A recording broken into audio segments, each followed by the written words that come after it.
Let's go live to political analyst and professor of political science at Cyprus College, Peter Mathews. Peter Mathews, thanks so much for your time. As we're saying here, it looks to be so far so good. We're managing our expectations about what comes out of this summit in particular. But what do you read into it? Are you glued to the TV like the rest of us?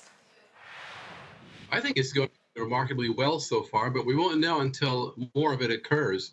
The fact that they haven't blown up at each other already, that's really a good sign, and they've spent some time together. And Mr. Trump seems very optimistic, and he quite often is.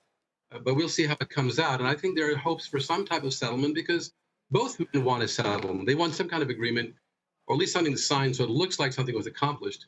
Because don't forget, Trump has the Nobel Peace Prize in mind, right? He wants the Nobel Peace Prize, and certainly he wants to settle this quagmire that we were in already with North Korea. Yeah, surely he does want that Nobel Peace Prize. We've talked a lot about what it means for the North Korean regime, but also Donald Trump domestically. But what about, I guess, the second tier? Not really the second tier, but it would seem in this context, China, South Korea, Japan. What are they all hoping out of this? Is it the same thing or are they slightly differing? I think South Korea wants to make sure that there will be a negotiated, step-by-step negotiated settlement to where eventually they will denuclearize, perhaps, and maybe that could lead to unification eventually. But right now, North Korea needs to be recognized as an independent country, and Trump has signaled that he might do that. He might actually give them official recognition, exchange ambassadors, possibly even sign a peace treaty. Once it's done, I think South Korea will be very happy at this point. Because don't forget, you had East and West Germany, which once they were independent countries for a while, eventually they united.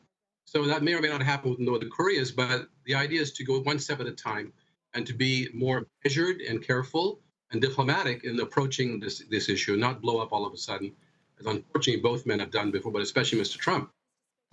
Oh, we know that both leaders would love to take credit for the point in which we've reached today with this summit in Singapore, but there's a lot of work that goes on behind the scenes.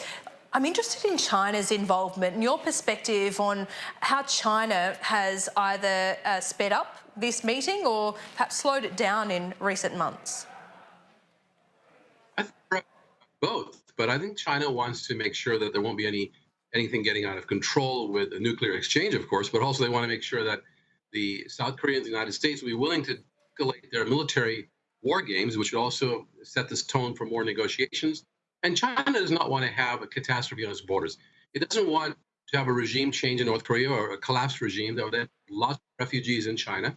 And it wants to have a measured response where it'll preserve the status quo, but still at the same time lift the sanctions eventually, and at the same time also reduce nuclear armaments and the military maneuvers on both sides. China negotiated moderate peace at this point will be to most advantage of China as well, if that happens. So they can get into the economic development along with South Korea, helping North Korea develop, and the United States as well doing the same thing. Yeah, absolutely. South Korea obviously has a lot invested in this because of the approximation there.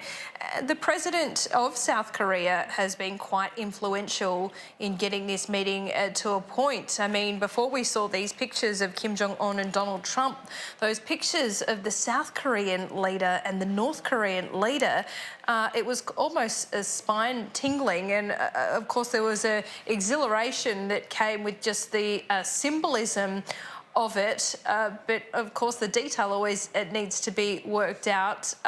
Tell me a little bit about the South Korean leader and his involvement in all of this. Of course, there was that moment where he stepped back into North Korea on the demilitarized zone, and that was the first time that he'd stepped foot in North Korea in some 50 years or something like that. That's right. The president of South Korea was very instrumental in bringing this about because it's the first time in 50 years he had stepped across the border, and he took the initiative to do that along with the leader of North Korea. And that was not only symbolic, but there was actual movement, because once that was done, Donald Trump felt he could not be left behind on this. He couldn't leave this up just to North and South Korea to settle, so he had to get involved as well and ameliorate his very erratic, aggressive stances and to tone things down a bit and work things out with North Korea. So I think the president of South Korea, who's been spending all of his life trying to reconcile the two countries. Don't forget his family comes from North Korea, president of South Korea's family. Exactly. And he wants, and that's got all Koreans want to have a rapprochement, a détente with each other, because they are of the same culture after all. Yes, they are. Professor of Political Science at Cypress College in LA. Peter Mathews, thanks so much for your time today. Thank you so much.